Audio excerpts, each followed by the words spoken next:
చంద్రబాబు నాయుడు గారికి చెప్తా ఉన్నాను, ఆయన కొడుకు చెప్తా ఉన్నాను, ఆయనకు కొమ్ము కాస్తా ఉన్నా ఆయన పార్టీ ఇతర పార్టీ నాయకులకు చెప్తా ఉన్నాను, ఆయనకు కొమ్ము కాస్తా ఉన్నా ఇలాంటి పోలీసు అధికారులకు కూడా చెప్తా ఉన్నాను. ఎల్లకాలం ఇలా అన్యాయం చేస్తా ఉంటే మాత్రం ఎప్పుడు కూడా దేవుడు చూస్తూ ఊరుకోవడానికి మాత్రం గుర్తుపెట్టుకోండి. ఖచ్చితంగా మీకు మొట్టికాయలు పడతాయి. రేపు పొద్దున మా ప్రభుత్వం వచ్చిన తర్వాత వీటి అన్నిటి మీద కూడా ఎంక్వైరీలు వేస్తాము, వడ్డీతో సహా చెల్లిస్తారు అని కూడా ఈ సందర్భంగా అందరికీ కూడా చెప్తా ఉన్నాం.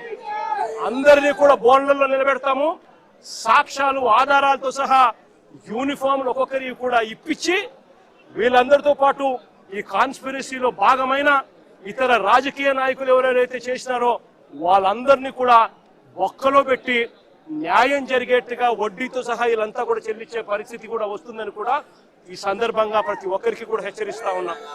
జరుగుతా ఉన్నది విషపూరిత విత్తనాలు నాటుతా ఉన్నారు. దయచేసి ఈ విషపూరిత విత్తనాలు నాటడం ఇప్పటికైనా ఆపండి. ఇది గన ఆపకపోతే గన రేపొద్దున ఈ విషపూరిత విత్తనాలు మీరొక్కరికే మీకు మాత్రమే వర్తిస్తాయని అనుకోవకండి. ఈ రోజు వైఎస్ఆర్సీపీకి సంబంధించిన ప్రతి గ్రామ స్థాయిలో కూడా ప్రతి కార్యకర్త కూడా దెబ్బతినున్నాడు, ప్రతి నాయకుడు దెబ్బతినున్నాడు. మీరు చేస్తా ఉన్న అన్యాయానికి వీళ్ళంతా కూడా దెబ్బతిని ఉన్నారు. వీళ్ళంతా రేపొద్దున మా ప్రభుత్వం వచ్చినప్పుడు వీళ్ళంతా కూడా మీ విషపూరిత విత్తనాలు ఆ రోజు పెద్ద చెట్లు అయినప్పుడు వీళ్ళు గల స్పందించే తీరు స్పందిస్తున్నప్పుడు మీకేం జరుగుతుంది అని కూడా ఆలోచన చేసుకోమని చెప్పి చంద్రబాబు నాయుడు గారిని గట్టిగా హెచ్చరిస్తా ఉన్నా. ఇప్పటికైనా బుద్ధి జ్ఞానం తెచ్చుకోండి. దేవుడు అంటే భయము భక్తి తెచ్చుకోండి. దేవుడు అంటే భయము భక్తితో బుద్ధి జ్ఞానంతో మంచి పరిపాలన ఇచ్చి ప్రజలకు మేలు చేసి వాళ్ళ గుండెల్లో స్థానం సంపాదించుకునే కార్యక్రమం చంద్రబాబు నాయుడు గారు చేయాలి. చేతనైతే సూపర్ 6లు సూపర్ 7లు ఇటువంటివన్నీ కూడా అబద్ధాలు చెప్పకుండా మోసం చేయకుండా ప్రజలకు మంచి చేసి ఇచ్చే కార్యక్రమం చేయండి. మీ పుణ్యాన అని చెప్పి నిర్వీర్యమైపోయిన స్కూళ్లను బాగు చేయండి.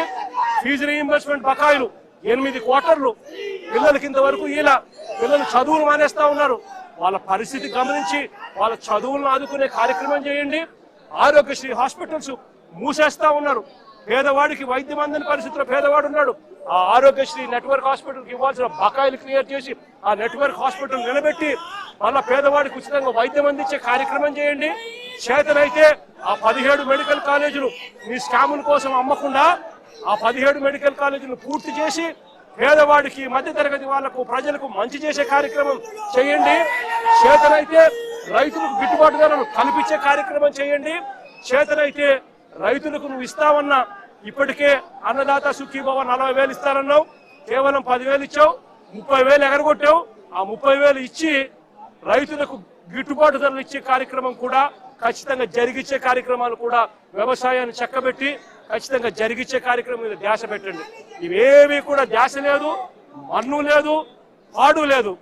చేసేదంతా కూడా అవన్నీ కూడా ఎట్లాగూ నిర్వీర్యం కాబట్టి ఈయన చేసేటివన్నీ కూడా అబద్ధాలు మోసాలే కాబట్టి చేసేదంతా ఇంకా ఏమిటి, ఎవరైనా ప్రశ్నిస్తే ప్రశ్నించిన వారి గొంతులు పట్టుకొని నలపడమే ఈయన చేసే పని.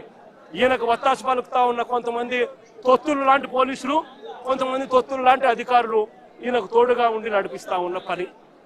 అందరికీ ఇక్కడ జ్ఞానోదయం రావాలని చెప్పి కోరుకుంటా ఉన్నాను.